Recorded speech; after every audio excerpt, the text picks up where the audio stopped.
Hello students, good evening to all of you. कैसे हैं आप सभी लोग? केमिकल बॉन्डिंग का आज का अपना लेक्चर नंबर 11 हम लोग स्टार्ट करने वाले हैं और हाइब्रिडाइजेशन से रिलेटेड कुछ इंपॉर्टेंट पॉइंट आज और भी डिस्कस करेंगे। पिछले लेक्चर में यानी कि लेक्चर नंबर 10 में मैंने आपको होमवर्क दिए थे, सॉल्व हो गए क्वेश्चन। जितने भी पार्ट दिए थे आपको होमवर्क में, ये था आपका होमवर्क IF5 XCF4 F4 है ना, XCOF4 IF7 भी बोला था ट्राई करने के लिए। सॉल्व हुआ कुछ? चलिए सबसे पहले बात करते हैं IF5 की। IF5 में मुझे सॉल्व नहीं करना है, अब वो ग्राउंड स्टेट, एक्साइटेड स्टेट ये सब नहीं बनाएगा कोई, सीधा हम लोग रिजल्ट लिखेंगे। देखिए यहां पर आयोडीन के पास 7 इलेक्ट्रॉन है, 5 चले गए बॉन्ड बनाने, सिग्मा बॉन्ड बनाने, तो 2 इलेक्ट्रॉन बचे, यानी कि यहां पर 5 सिग्मा बॉन्ड और एक लोन पेयर, 5 सिग्मा बॉन्ड और एक लोन पेयर। तो ये हाइब्रिडाइजेशन क्या बनी? sp3d2। आप लगा के चेक कर लीजिए, विद 1 लोन पेयर, एक लोन पेयर के साथ, है ना। पहला लोन पेयर वो s में आ गया और 6 यहां पर 5 सिग्मा बॉन्ड बन रहे हैं, 3 p से 2 d से, तो sp3d2 विद 1 लोन पेयर। बताइए ज्योमेट्री क्या होगी? तो ज्योमेट्री तो ऑक्टाहेड्रल ही होगी, ज्योमेट्री पे कोई फर्क पड़ने वाला नहीं है, ठीक है। हालांकि कई बार क्वेश्चंस में गलत पूछ लेते हैं कि ज्योमेट्री क्या होगी और उसको शेप का नाम दे देते हैं, बट टेक्निकली ये गलत है ना। हाँ, अब ये क्वेश्चन चल इसलिए जाते हैं, जैसे कि मैंने ये लोन पेयर वाले में आपसे पूछा शेप क्या होगी, है ना, या पूछा ज्योमेट्री क्या होगी। तो ज्योमेट्री क्या होगी, तो इसमें ऑक्टाहेड्रल ऑप्शन ही नहीं है, सिर्फ क्या आ रहा है, जो इसका शेप है वही ज्योमेट्री वाला ऑप्शन है, एक ही ऑप्शन है, तो उसी पर टिक लगाना पड़ेगा। बट ज्योमेट्री इसकी ऑक्टाहेड्रल, और इसकी शेप की अगर बात की जाए तो मैंने आपको कल भी बताया था कि अगर हम एक लोन पेयर यहां पर लगा देंगे, एक लोन पेयर डाल देंगे ऑक्टाहेड्रल में, तो ये क्या बन जाएगा? Square pyramidal. स्क्वायर पिरामिडल, इसको स्क्वायर बाय पिरामिडल बोलते थे कि नहीं? इसको हम क्या बोलते थे? Square by pyramidal. तो बाय हटा दीजिए और इसको ऑक्टाहेड्रल मत बोलिएगा, शेप को, ठीक है। अब आते हैं स्ट्रक्चर पे, तो आयोडीन सेंटर पे, फ्लोरीन स्क्वायर प्लेनर पे, 4 फ्लोरीन आप बना लीजिए, ठीक है। अब एक जगह तो आ गया लोन पेयर और एक एक्सियल पे आपका ये आ गया। एक्सियल क्या? एक्सियल इक्वेटोरियल तो कुछ होता ही नहीं है। इन चारों से अगर इसको ज्वाइन करेंगे, इन चारों से अगर इसको ज्वाइन करेंगे तो मेरे को क्या दिखेगा? Square pyramidal. स्क्वायर यहां से और पिरामिडल इससे, तो स्क्वायर पिरामिडल। बॉन्ड एंगल की बात करते हैं, less than 90 degree, less than 90 degree. क्या सभी का आंसर मैच हो रहा है? देख लीजिए, less than 90 degree, okay. Dipole moment mu, mu सारे वेक्टर कैंसिल नहीं होंगे, तो dipole moment does not equal to 0, ये भी पॉइंट ऐड कर लेना था। IF5। चलिए अगले में आते हैं। अगला है XCF4 जिनॉन टेट्राफ्लोराइड। भाई देखिए जिनॉन के पास 8 इलेक्ट्रॉन है, 4 चले गए सिग्मा बॉन्ड बनाने, यानी कि 4 बचे, 2 लोन पेयर और 4 सिग्मा बॉन्ड। तो यहां पर 4 सिग्मा बॉन्ड हो गए, 4 सिग्मा बॉन्ड और 2 lone pair, 4 sigma 2 lone pair, तो ये भी कितना बन जाएगा? sp3d2, ठीक है। Hybridisation sp3d2, hybridisation. ज्योमेट्री क्या हो जाएगी? ज्योमेट्री वही ऑक्टाहेड्रल, और अब की बार शेप कैसा हो जाएगा? तो अब की बार शेप हो जाएगा square planar, square planar, square planar. Structure कैसा बनेगा? जिनॉन, 4 फ्लोरीन सिर्फ बनाने हैं और 2 लोन पेयर, और ये लोन पेयर एक दूसरे को बैलेंस कर रहे हैं, इस तरह से बैलेंस कर रहे हैं कि बॉन्ड एंगल फिर से आ गया 90 डिग्री, हर जगह पे 90 डिग्री, और म्यू बराबर 0, म्यू बराबर 0 हो गया। ठीक है, ये दूसरा था। चलिए अगले पे आते हैं। थर्ड है XCOF4। XCOF4 में क्या करना है, देखिए XCOF4 में अब यहां तो O डबल बॉन्ड बनाएगा, तो क्या बिना सॉल्व किए हम इसको कर सकते हैं? बिल्कुल कर सकते हैं।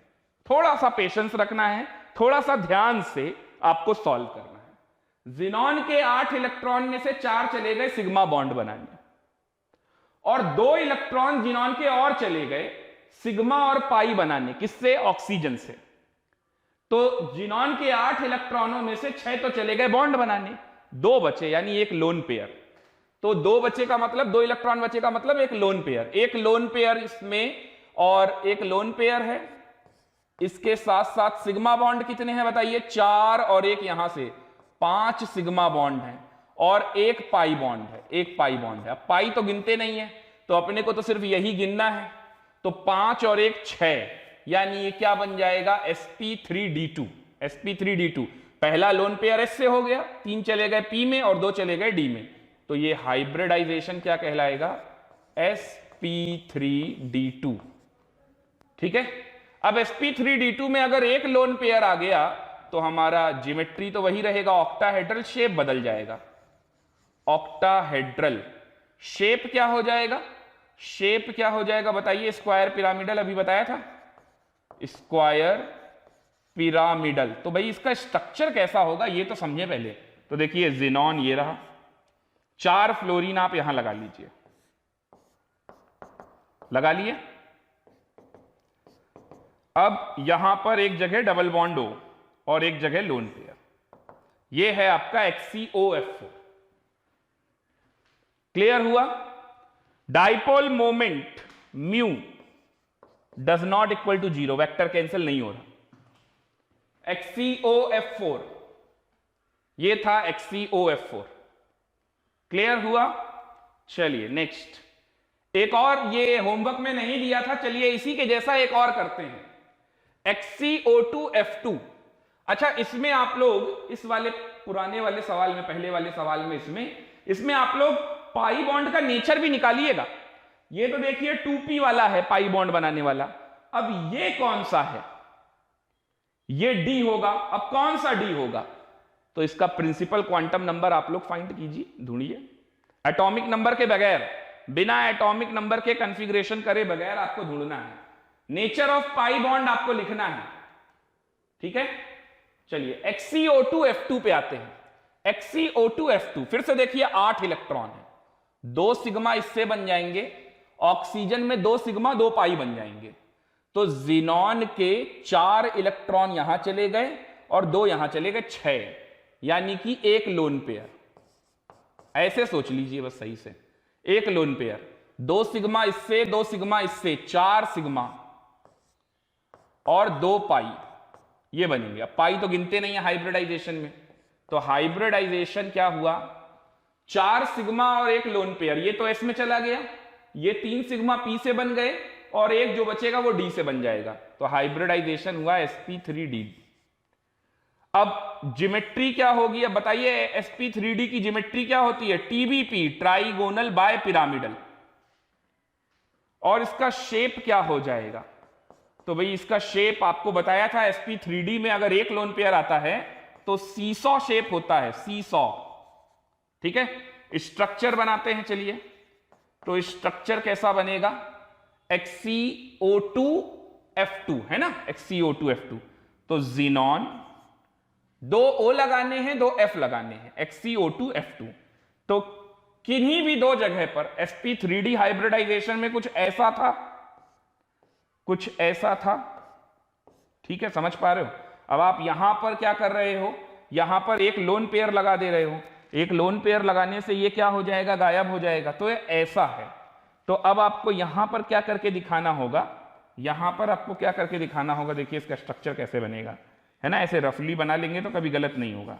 जिनॉन, एक मान लीजिए एक एक बॉन्ड ये फ्लोरीन के साथ लगा दिया, तो फिर ये 2 ये ऐसे लगा दिया। अच्छा, ये एक्सियल वाले में जो पोजीशन थी, है ना, इसमें एक जगह तो ये लोन पेयर आ गया। इसका मतलब ये इक्वेटोरियल बड़े बॉन्ड एंगल पे हमने लोन पेयर डाला, तो ये भी इक्वेटोरियल और ये एक्सियल है, यानी यहां पर पीडी कैरेक्टर है। तो मैंने स्ट्रक्चर सही बनाया है या गलत, तो ये भी पता चल जाएगा। मोर इलेक्ट्रोनिगेटिव फ्लोरीन और ऑक्सीजन में कौन है? फ्लोरीन। तो हमेशा मोर इलेक्ट्रोनिगेटिव एटम कहां होगा? जहां पर पी कैरेक्टर ज्यादा हो, यानी पीडी वाले पे होगा, तो यहां पर आएगा। सही स्ट्रक्चर है बिल्कुल, ठीक है। अब इसका dipole moment mu does not equal to 0। तो ऐसे ही सवाल आपको पेपर में मिलेंगे, चाहे जेई मेन हो, नीट हो या जेई एडवांस हो, कोई भी पेपर दे आप, है ना। स्कूल लेवल पे हल्के मिलेंगे सवाल, मेंस और नीट लेवल पे थोड़े ऊपर के मिलेंगे, एडवांस लेवल में थोड़े और अच्छे लेवल के मिलेंगे, बस और कुछ नहीं आएगा, सब इसी तरीके का, ठीक है। यहां पर भी आप नेचर ऑफ पाई बॉन्ड बताइएगा, 2p पाई के साथ ये कौन सा बन रहा है, ठीक है। तो ये सॉल्व कीजिएगा। चलिए अब आते हैं हम लोग sp3d3 हाइब्रिडाइजेशन पे। होमवर्क के किसी भी पार्ट में किसी को कोई डाउट?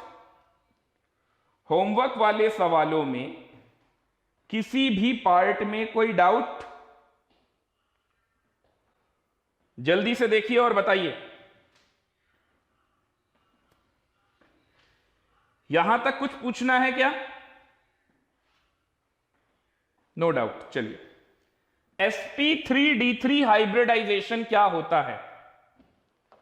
जिसमें एक s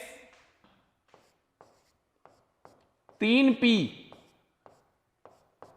और 3d ऑर्बिटल मिलकर कितने बनेंगे? 7 हाइब्रिड ऑर्बिटल बनाएंगे। 7 हाइब्रिड ऑर्बिटल्स तैयार होंगे, उसे हम बोलते हैं sp3d3 हाइब्रिडाइजेशन। sp3d3 hybridisation. तो ये एक s है और p तो 3 होते ही हैं, कौन कौन से? px, py और pz। अच्छा, तो नया सवाल क्या आया कि d के कौन से 3 d के ऑर्बिटल होंगे? यहां पर d के कौन से 3 ऑर्बिटल होंगे जो ये काम करेंगे? अच्छा सवाल है। d के कौन से वो 3 ऑर्बिटल होंगे जो ऐसा कर रहे होंगे? ये अगर और पता चल जाए तो sp3d3 हमें समझ में आ जाएगा। तो d के और कौन से होंगे? अच्छा, इसमें ज्योमेट्री कैसे बनेगी वो 7 हाइब्रिड ऑर्बिटल? तो ये पेंटागोनल बाय पिरामिडल बनाता है। तो सेंट्रल एटम यहां होगा, सेंट्रल एटम यहां होगा, ठीक है। और पेंटागोनल बाय पिरामिडल मतलब बनाने का मतलब हो गया, अब मैं लोब स्ट्रक्चर नहीं बनाऊंगा, वो बहुत बड़ा बन जाएगा, तो मैं सीधा लाइन से रिप्रेजेंट करूंगा। एक ऐसा, एक ऐसा, एक ऐसा, एक इधर, एक इधर। तो ये तो आ गए पेंटागन में, ठीक है। ये हमारे एटम लग जाएंगे, एटम या ग्रुप। ये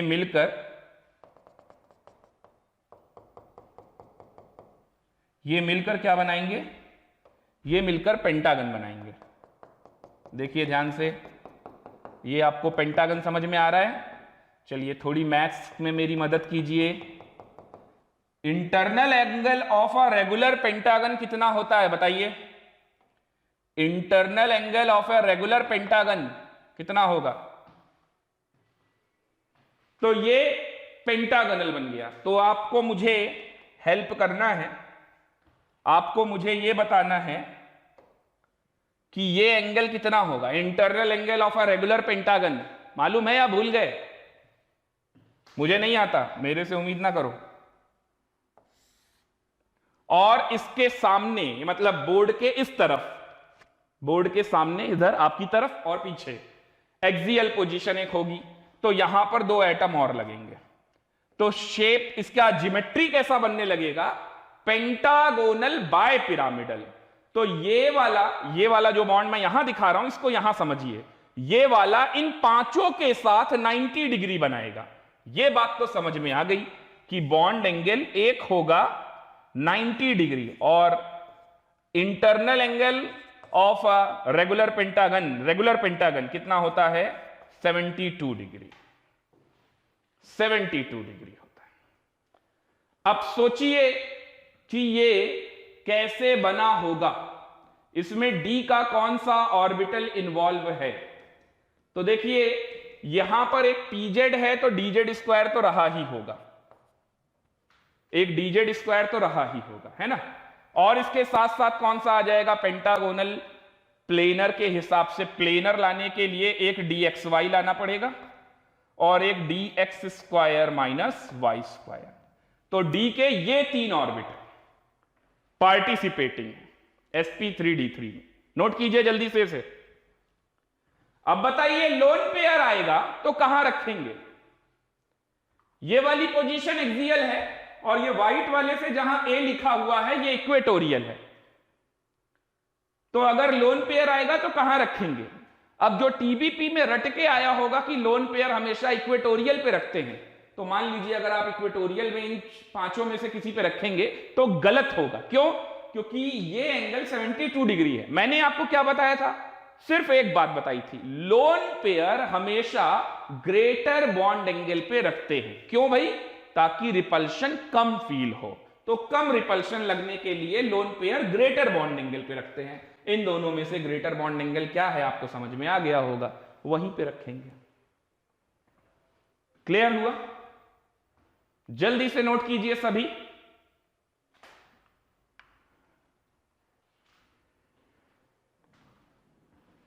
तो यहां पर एक्सियल आ गया लोन पेयर, है ना। यहां पर लोन पेयर कहां रखेंगे? एक्सियल। इसीलिए मैं कह रहा हूं कि ये एक्सियल और इक्वेटोरियल ये सब भूल जाइए, ये पोजीशन तो याद रखिए, लेकिन ये लोन पेयर एक्सियल पे रखेंगे इक्वेटोरियल पे रखेंगे ऐसे मत समझिए। सिर्फ एक लाइन समझिए, लोन पेयर हमेशा ग्रेटर बॉन्ड एंगल पे रखते हैं टू मिनिमाइज रिपल्शन। यहां तक क्लियर है? चलिए अब आपको अगर ये सारी बातें समझ में आ गई हैं तो सीधा आते हैं एग्जाम्पल में। पहला एग्जाम्पल है IF7। बनाइए IF7, बिना सॉल्व किए बनाइए। IF7 हाइब्रिडाइजेशन लिखना है। देखिए बहुत सिंपल है। आयोडीन की आउटर मोस्ट शेल में 7 इलेक्ट्रॉन। आयोडीन इतना नीचे का एलिमेंट है तो d ऑर्बिटल तो वैकेंट होंगे ही। फ्लोरीन को एक एक बॉन्ड बनाना है तो टोटल कितने अनपेयर्ड इलेक्ट्रॉन चाहिए? 7। तो 7 सिग्मा बॉन्ड बनेंगे, पहला S से, बाकी के 3 P से। कितने बचे? 3 और बचे, तो वो D से बना दीजिए। तो हाइब्रिडाइजेशन क्या हो गई? sp3d3। अब इसकी ज्योमेट्री आपने देखी ली है, क्या बनता है? इसकी ज्योमेट्री क्या होती है? Pentagonal bipyramidal. और इसका शेप तो लोन पेयर नहीं आया है तो वही रहेगा, इसका शेप भी पेंटागोनल बायपिरामिडल ही रहेगा। बॉन्ड एंगल 90 डिग्री एक्सियल वाले के साथ और 72 डिग्री इक्वेटोरियल वाले के साथ। स्ट्रक्चर कैसा बनेगा? स्ट्रक्चर अभी मैंने आपको बताया था, जहां सेंट्रल एटम था वहां I लगा दीजिए, ठीक है। और बाकी 5 फ्लोरीन ऐसे लगा दीजिए, कैसे भी बना लो, उससे क्या, ठीक है। और 2 फ्लोरीन ऐसे लगा दीजिए, बन गया पेंटागोनल बायपिरामिडल। नहीं समझ में आया? ये देखो ये पेंटागन बन रहा है कि नहीं बन रहा है?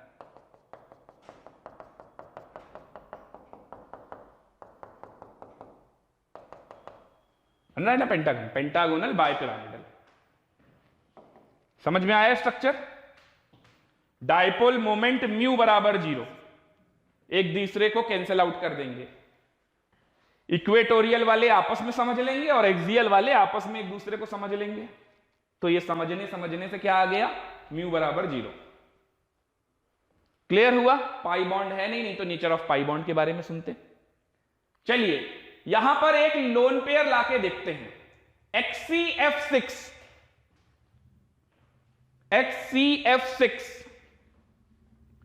इसके बारे में बताइए। XCF6 अब देखिए ध्यान से समझिए इसको, चलिए मैं सॉल्व कर देता हूं। ज़ीनॉन सॉल्व क्यों कर रहा हूं आपको समझ में आएगा। NH2 NP6, मुझे नहीं पता इसका एटॉमिक नंबर क्या है, जानना भी नहीं है मुझे, इतना तो मुझे पता है ना NH2 NP6 आएगा, NH2 NP6 आएगा, मुझे इतना पता है, बस इतने से मेरा काम बन जाएगा। अगर इसका प्रिंसिपल क्वांटम नंबर जानना हो तो हीलियम, नियॉन, अर्गन, क्रिप्टन लगा के मैं समझ लूंगा, उसके लिए भी मैं कॉन्फ़िगरेशन करने की मुझे कोई जरूरत नहीं पड़ेगी, और इसका डी है खाली। अच्छा, फ्लोरीन कितने हैं? 6।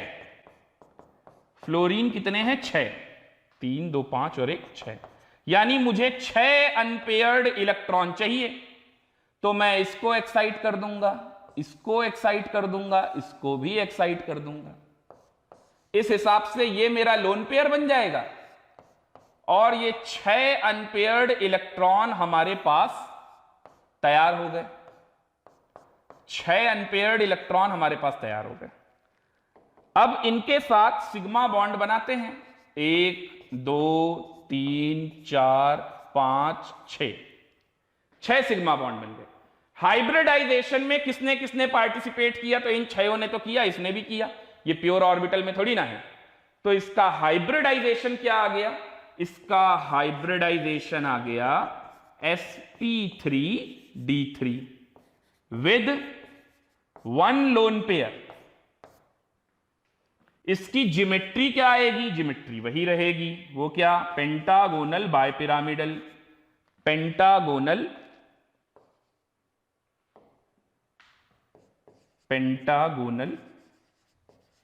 हालांकि यहां कोई पूछेगा ही नहीं आपसे इसमें ज्योमेट्री, इसमें सीधा शेप पूछा जाएगा। Pentagonal bipyramidal.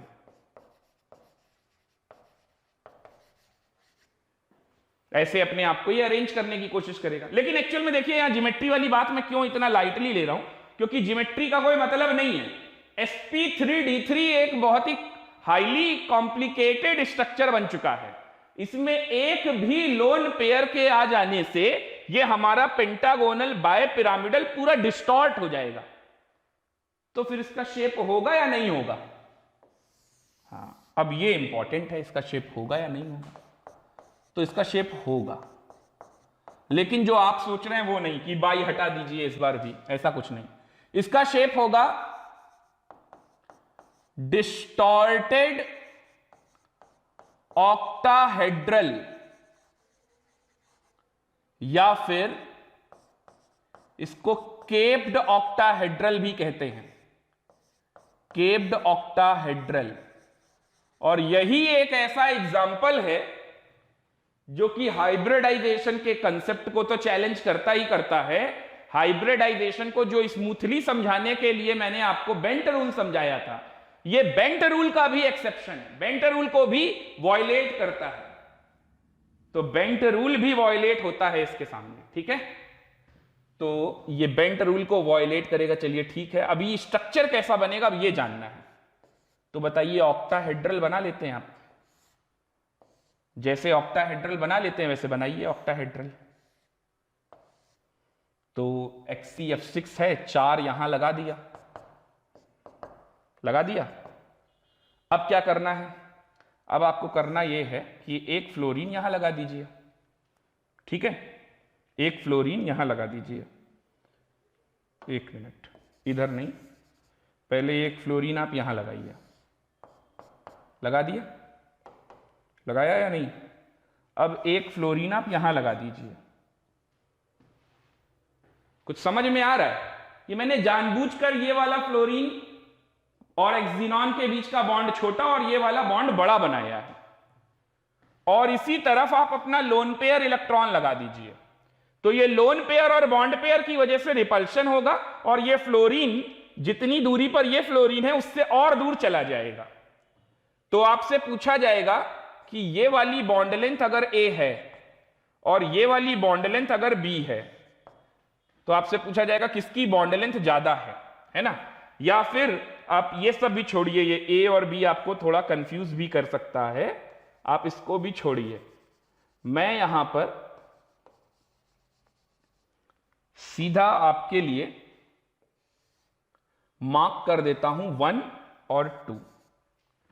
तो हम कहेंगे HCF1 से बड़ा है HCF2। ये किसके बारे में बता रहे हैं हम? बॉन्ड लेंथ के बारे में बता रहे हैं। इसको बोलते हैं डिस्टॉर्टेड ऑक्टाहेड्रल या केप्ड ऑक्टाहेड्रल। इंपॉर्टेंट एग्जांपल है, एडवांस पॉइंट ऑफ व्यू से तो बहुत ही इंपॉर्टेंट है, तो वेरी इंपॉर्टेंट एग्जांपल है ये, नोट कर लीजिए। डिस्टॉर्टेड ऑक्टाहेड्रल या केप्ड ऑक्टाहेड्रल। समझ में आया? यहां तक क्लियर है? चलिए एक क्वेश्चन और कीजिए। XCF5 माइनस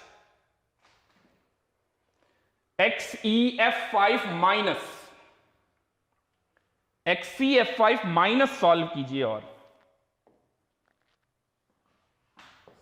अब बताइए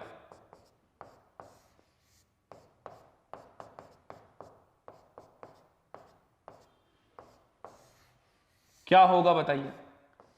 सॉल्व बिना किए भी हम आंसर बता सकते हैं, बट थोड़े से अच्छे लेवल के सवाल है तो अपने को सॉल्व ही करना चाहिए पूरी तरीके से, तो ज्यादा बेहतर है। फ्लोरीन है 5,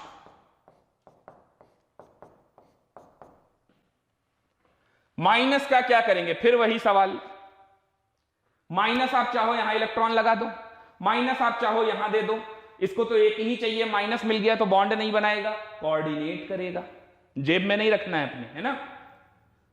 तो मुझे चाहिए अनपेयर्ड इलेक्ट्रॉन कितने? अनपेयर्ड इलेक्ट्रॉन मुझे चाहिए 5। यहां पर ये एक्स्ट्रा इलेक्ट्रॉन देखिए आ गया।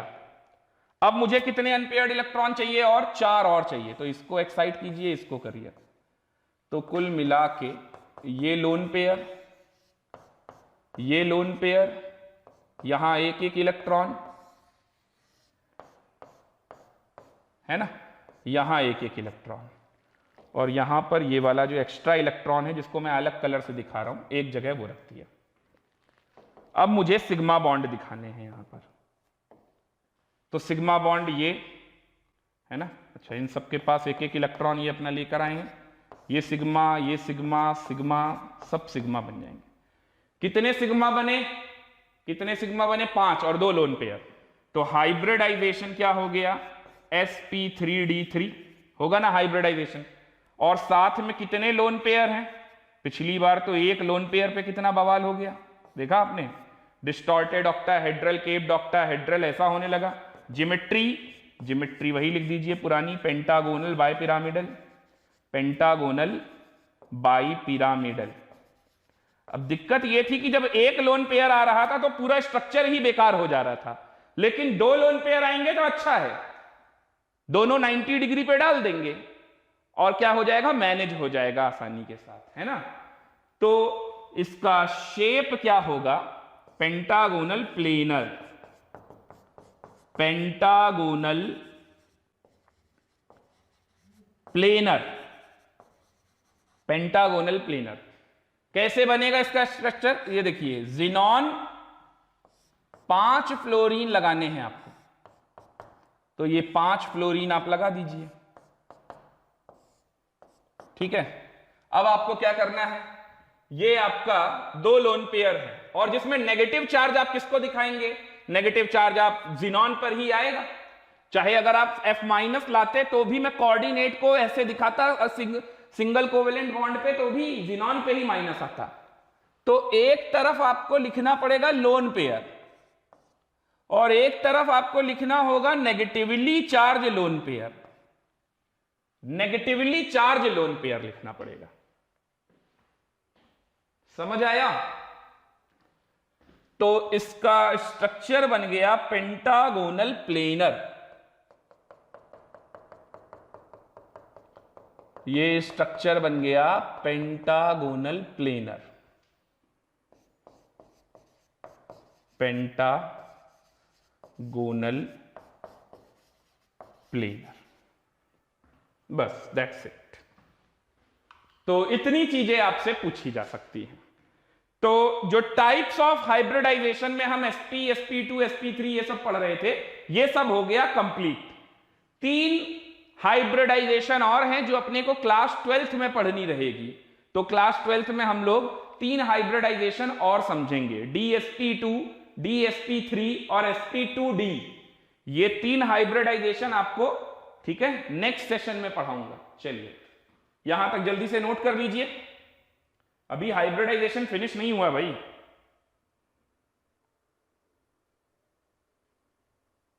एक लोन पेयर आने से बॉन्ड एंगल कितना होगा?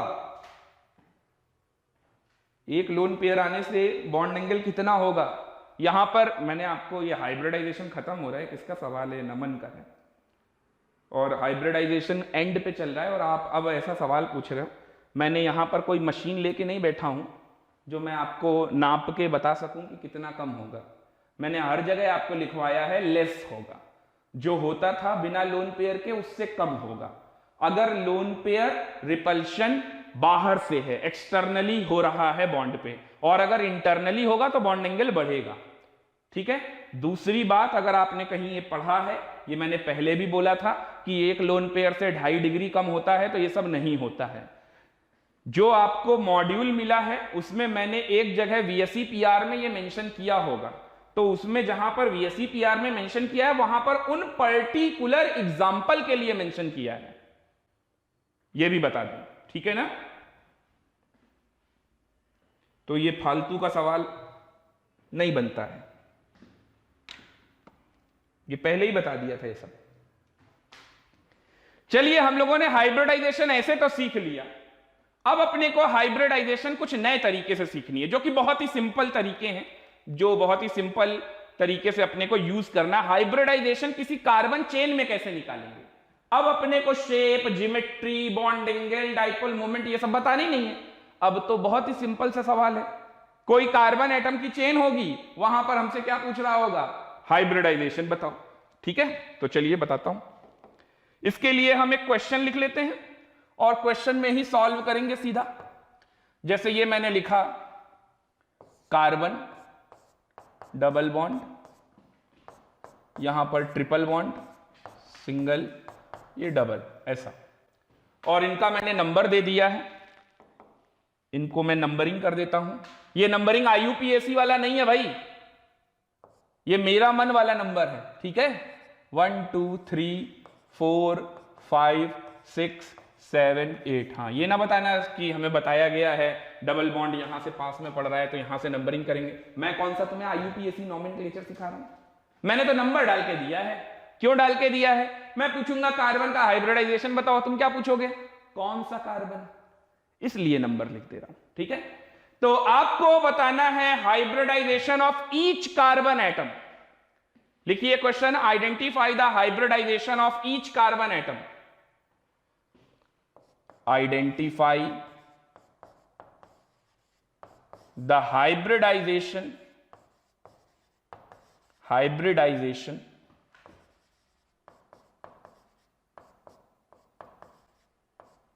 Of each carbon. कैसे सॉल्व करेंगे बताइए? सॉल्व कैसे होगा? बहुत सिंपल है यार ये सवाल, इसमें कोई दम ही नहीं है। आपको सिर्फ कार्बन की टेट्रावैलेंसी समझ में आनी चाहिए। अगर आपको डायरेक्ट देख के आता है बहुत अच्छी चीज है, नहीं समझ में आता है तो थोड़ी सी मेहनत कर लो। मेहनत कैसी, देखिए,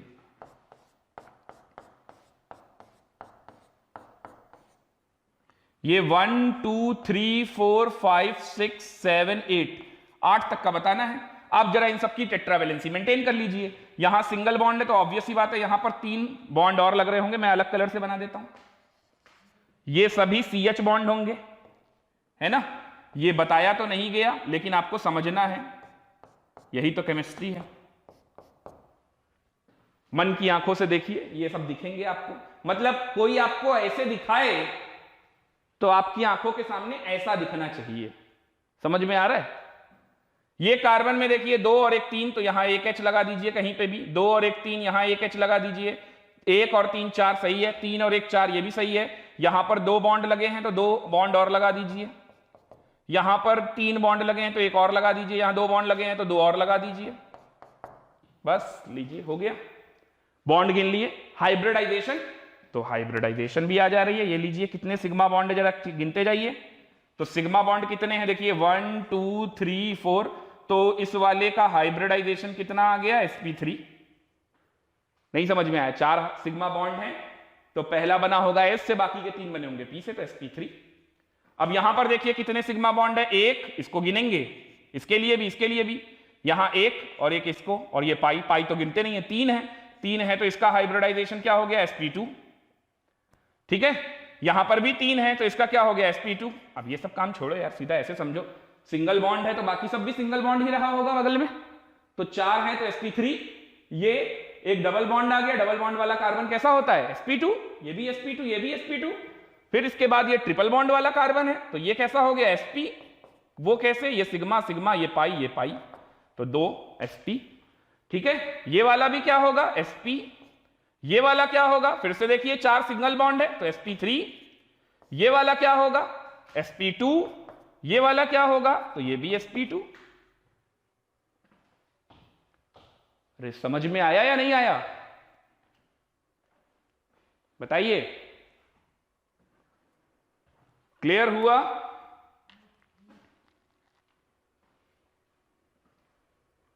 यहां तक मेरी बात समझ में आई आपको? तो ये इस तरह से देखना है अपने को, हाइब्रिडाइजेशन इन कार्बन चेन, कार्बन की चेन में हाइब्रिडाइजेशन इस तरह से देखना है। अब सॉल्व कर लोगे, कर पाओगे सॉल्व? चलिए एक क्वेश्चन और लिख दे रहा हूं आपके लिए, सॉल्व करना वही है, identify the hybridisation of each carbon in the following. अब ये सब बिना किए हुए सॉल्व करना डायरेक्ट। अभी बताओ भी मुझे आंसर क्या आएगा, ऐसे नहीं छोड़ूंगा, अभी पूछूंगा आपसे।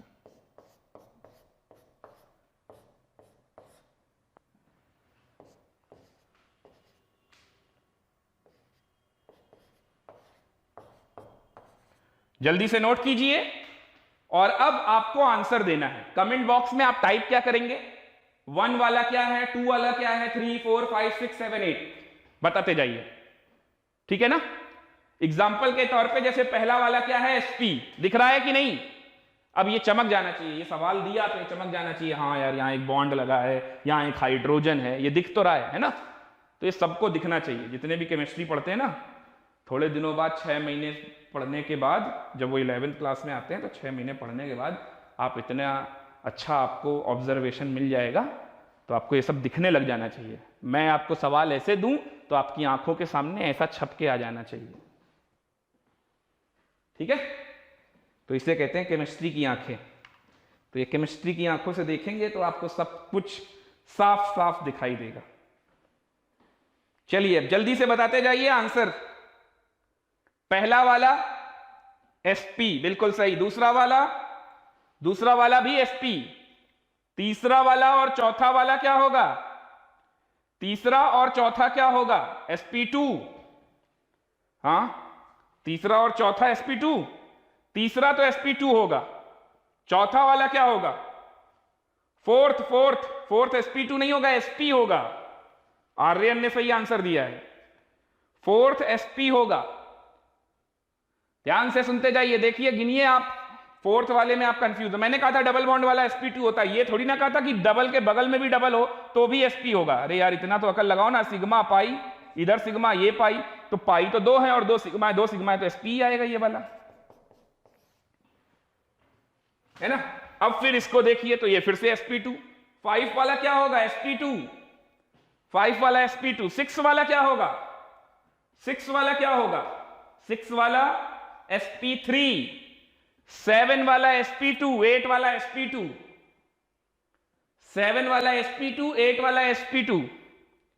क्लियर हुआ?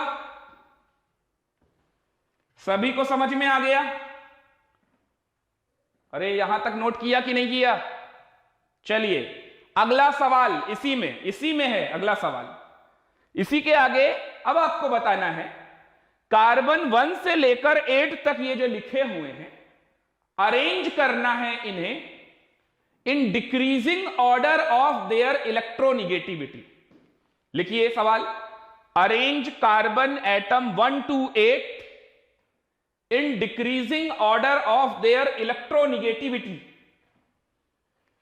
In decreasing order of their electronegativity. यार ये इलेक्ट्रोनिगेटिविटी कैसे आएगी? अब ये और समझ में आ जाए अगर आपको तो काम बन जाएगा, है ना। तो मैंने आपको कहीं ना कहीं ये पढ़ाया होगा, पीरियोडिक में ही भले पढ़ाया हो, और कहा होगा बॉन्डिंग जब बात करेंगे तो डिटेल में बात करेंगे। तो अब आप हाइब्रिडाइजेशन भी समझ चुके हो। S character is directly proportional to electronegativity, बताया था कि नहीं? S character is directly proportional to electronegativity, ये बात हम लोगों ने की थी ना। तो अगर एस कैरेक्टर इलेक्ट्रोनिगेटिविटी के डायरेक्टली प्रोपोर्शनल है, अगर एस कैरेक्टर इलेक्ट्रोनिगेटिविटी के डायरेक्टली प्रोपोर्शनल है, तो ये चेक कर लेते हैं कि किसका एस कैरेक्टर ज्यादा है। हाइब्रिडाइजेशन तो हमारे पास सभी का है ना। तो ये वाला sp है, ये भी sp है, ये वाला sp2 है, ये sp है, ये sp2 है, ये sp3 है, ये sp2 है, ये sp2 है। अरे समझ में आ रहा है कि नहीं? क्या आप मुझे इनका एस कैरेक्टर नहीं बता सकते? परसेंटेज एस कैरेक्टर, इसका कितना होगा? 50%, इसका कितना होगा? 50%। ये देखिए 50%, 50%। sp2 33.33, sp 50%, sp2 33.33, sp3 25%, sp2 33.33, 33.33, sp2 33.33। सबसे ज्यादा एस कैरेक्टर कहां दिख रहा है? 50% वाले में, उसी की इलेक्ट्रोनिगेटिविटी ज्यादा होगी। तो इलेक्ट्रोनिगेटिविटी ऑफ कार्बन 1, 2 और 4, 1 बराबर 2 बराबर 4, इनकी इलेक्ट्रोनिगेटिविटी सबसे ज्यादा 1, 2, 4। और कोई sp है? देखिए नहीं है। तो अब बचे बाकी के 3, 5, 3, 5, 6 नहीं, 3, 5, 7, 8, इन सबका एस कैरेक्टर सेम है। और सबसे कम एस कैरेक्टर किसका है? 6 का। तो ये इलेक्ट्रोनिगेटिविटी का ऑर्डर हो गया। आपको समझ में आया? कुछ समझ में बात आई या नहीं आई? जल्दी बताइए। एक और अच्छा सवाल मैं आपको बताता हूं। यह सवाल आपसे जीओसी में पूछा जाता है। यह सवाल आपसे जीओसी में पूछा जाएगा। वो क्या सवाल आपसे पूछा जाएगा? एक है आपके पास कार्बन ट्रिपल बॉन्ड कार्बन, एक है आपके पास कार्बन डबल बॉन्ड कार्बन, एक है आपके पास कार्बन सिंगल बॉन्ड कार्बन। इन तीनों में से सबसे ज्यादा एसिडिक कौन है? Order of acidic strength, order of acidic strength. तो यार इसमें कैसे पता लगेगा कि कौन ज्यादा एसिडिक है, कौन कम एसिडिक है ना? सब तो कार्बन से जुड़े हुए हैं। हमने तो सीखा था जो मोर इलेक्ट्रोनिगेटिव एटम से जुड़ा होता है वो ज्यादा एसिडिक होता है। एसिडिक तो समझते हैं ना, कौन कितनी जल्दी अपना H+ आयन निकाल देगा। और दूसरा हाइड्रोजन एटम कितने मोर इलेक्ट्रोनिगेटिव एटम से जुड़ा है। तो कार्बन तो सभी में है, सभी में तो है, लेकिन सभी में एस कैरेक्टर अलग अलग है कि नहीं? तो यहां पर एस कितना है? यहां पर एस कितना है? 50%। यहां पर एस कितना है? 33.33%। और यहां पर एस कितना है? 25%। तो बताइए सबसे ज्यादा एस कैरेक्टर कहां है? ट्रिपल बॉन्ड में। इसका मतलब ये वाला कार्बन सबसे ज्यादा इलेक्ट्रोनिगेटिव है और उससे जुड़ा हुआ हाइड्रोजन सबसे ज्यादा एसिडिक हो जाएगा। यानी सबसे ज्यादा एसिडिक कौन होगा? ए। उससे कम एसिडिक कौन होगा? बी। उससे कम एसिडिक कौन होगा? सी। कुछ समझ में आया? 4 ऑप्शन वाला सवाल बना दूं? चलिए एक चौथा ऑप्शन ले लीजिए, CH3OH, मिथाइल एल्कोहल।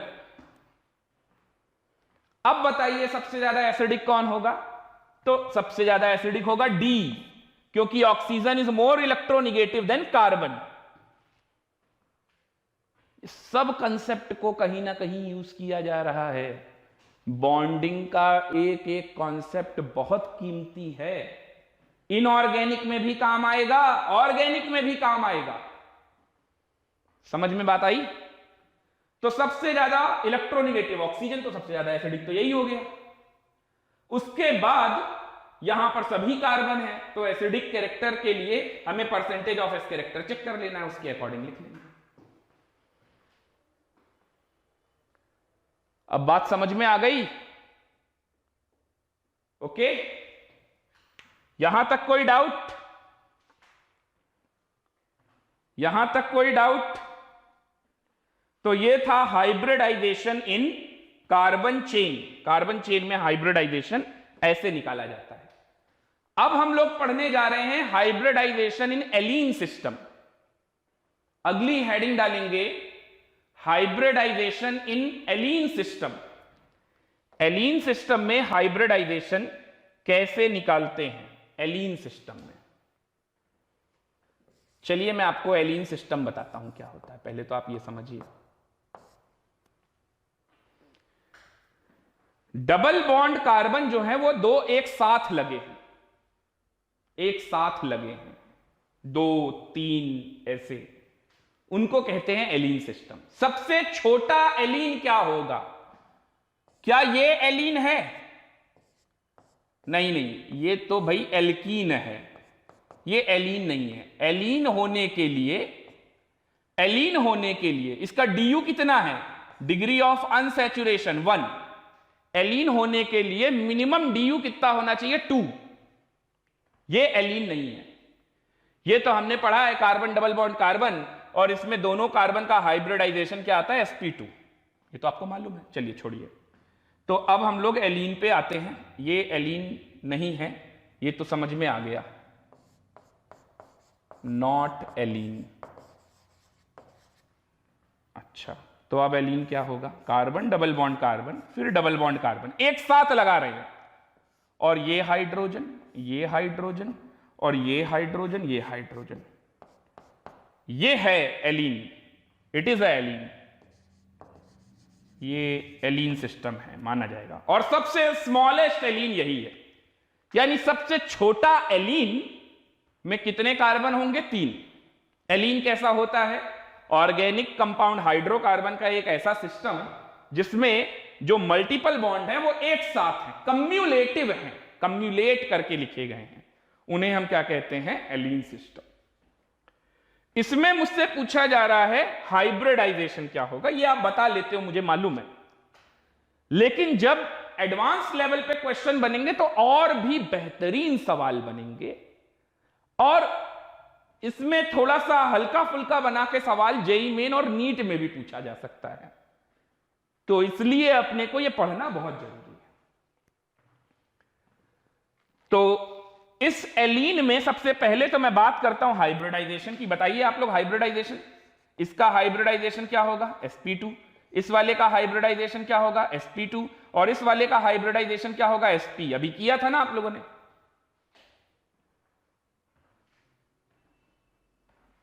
ठीक है, अब देखिए यहां पर ये जो पाई बॉन्ड बनाया गया है इसको मैं 1 लिख लेता हूं, और ये जो पाई बॉन्ड बनाया गया ये 2 लिख लेता हूं।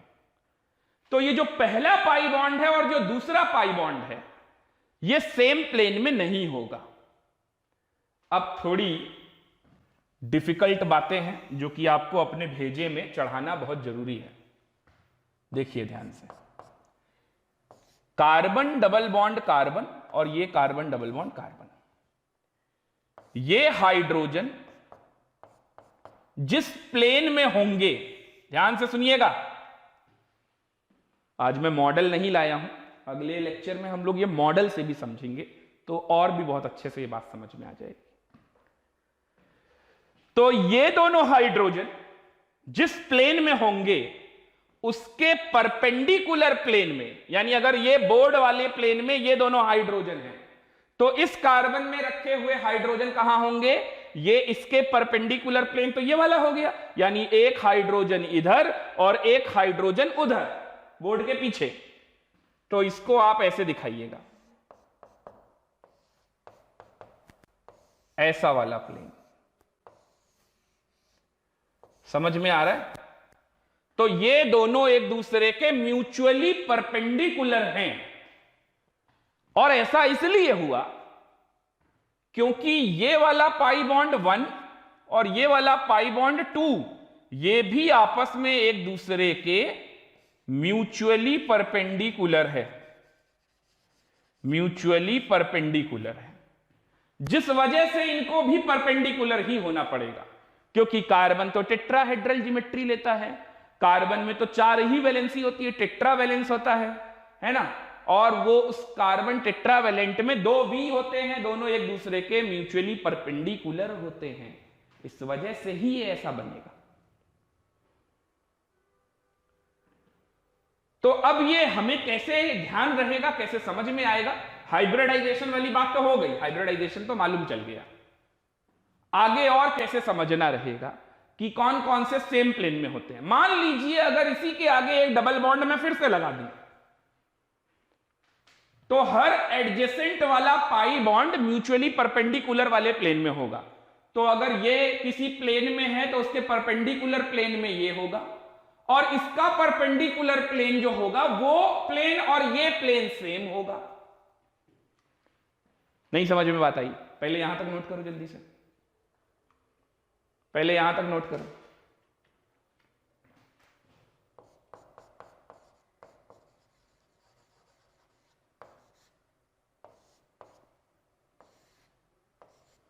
ये भी म्यूचुअली परपेंडिकुलर है,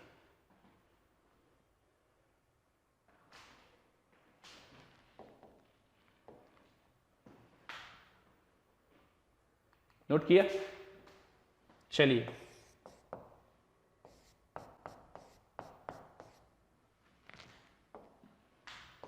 सॉल्व में तो आप लोग कीजिएगा ये सब हाइड्रोजन लगाने वाला, मैं तो सिर्फ क्वेश्चन बना के छोड़ दे रहा हूं।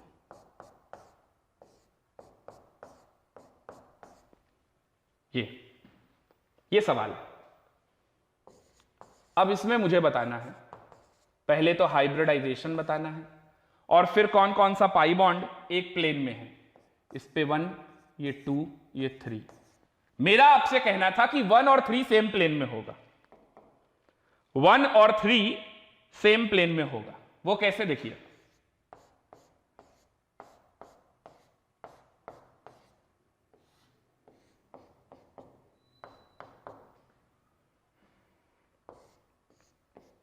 मैंने आपसे पहले ही कहा जिस प्लेन में ये दोनों हाइड्रोजन है, अब इस प्लेन में होंगे या नहीं होंगे ये सब इसी से डिसाइड होगा। पहले हम हाइब्रिडाइजेशन निकालेंगे, तो सबसे पहले अगर मैं हाइब्रिडाइजेशन निकालूं तो इस वाले की हाइब्रिडाइजेशन आ जाएगी sp2, इसकी आ जाएगी sp, इसकी आ जाएगी sp और इसकी आ जाएगी sp2। क्लियर है सभी को?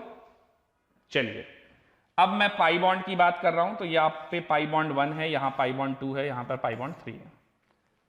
पहला और दूसरा पाई बॉन्ड कैसे हैं? एक दूसरे के म्यूचुअली परपेंडिकुलर, ठीक है ना। तो अगर ये मान लीजिए बोर्ड वाले प्लेन में पाई बॉन्ड बन रहा है, ये पहला वाला पाई बॉन्ड बोर्ड वाले प्लेन में बन रहा है, यानी ऐसे बन रहा है, तो दूसरा वाला पाई बॉन्ड इसके परपेंडिकुलर, तो इसका परपेंडिकुलर कैसा होगा? ऐसे बनेगा दूसरे वाले का पाई बॉन्ड। और जो तीसरे नंबर का जो पाई बॉन्ड है वो इसके परपेंडिकुलर बनेगा, तो इसके परपेंडिकुलर क्या हो जाएगा? फिर से ऐसा। तो ये पहला वाला और ये इधर वाला, ये दोनों पहला और तीसरा वाला पाई बॉन्ड ये सेम प्लेन में आ गए कि नहीं आ गए? तो ये वाला और ये वाला lying in सेम प्लेन। अब देखिए, जब सिर्फ एलीन में 2 डबल बॉन्ड थे तो ये दोनों पाई बॉन्ड 1 और 2 वाले अपोजिट प्लेन में थे, तो इनसे जुड़े हुए हाइड्रोजन भी अपोजिट प्लेन में थे। अब क्योंकि ये पाई बॉन्ड पहला और तीसरा सेम प्लेन में है, तो इनसे जुड़े हुए ये दोनों भी क्या होंगे, सेम प्लेन में होंगे, लाइंग इन सेम प्लेन।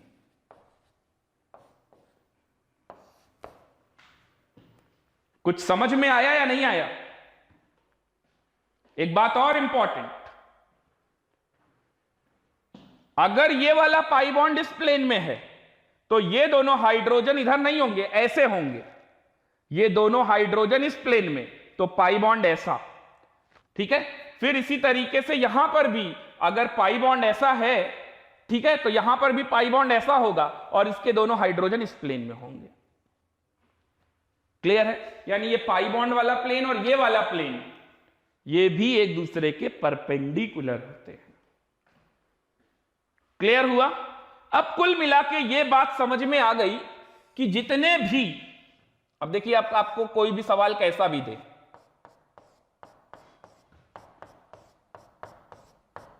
मान लीजिए ऐसा बड़ा सा एलीन बना के दे दिया और यहां नंबरिंग कर दी 1 2 3 4 5, ऐसे नंबरिंग कर दी, ठीक है, और यहां पर ये 2 हाइड्रोजन हैं।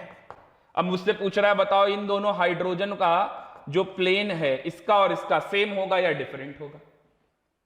ठीक है, तो देखिए पहला, तीसरा और पांचवा पाई बॉन्ड कौन सा, पहला, तीसरा और पांचवा, लाइंग इन सेम प्लेन, एक ही प्लेन में लाई करेगा। और पाई बॉन्ड दूसरे नंबर का और चौथे नंबर का, ये भी लाइंग इन सेम प्लेन।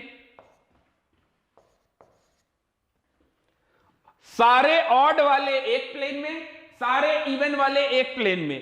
किसी भी ऑड को इवन से कंपेयर करोगे तो परपेंडिकुलर हो जाएगा प्लेन। तो पहले और पांचवे का पाई बॉन्ड सेम प्लेन में है, तो ये हाइड्रोजन भी दोनों के सेम प्लेन में होंगे। एलीन सिस्टम समझ में आया? बाकी जब आगे जीओसी आएगा तब आगे और बात करेंगे, अभी के लिए इतना ही समझो, है ना? यहां तक कोई डाउट, यहां तक कोई समस्या? तो आज का लेक्चर यहीं तक रखते हैं। तो आज की क्लास यहीं पे एंड करते हैं। आज के लिए इतना ही। तब तक के लिए गुड नाइट, शुभ रात्रि, शब्बा खैर, bye bye to all of you.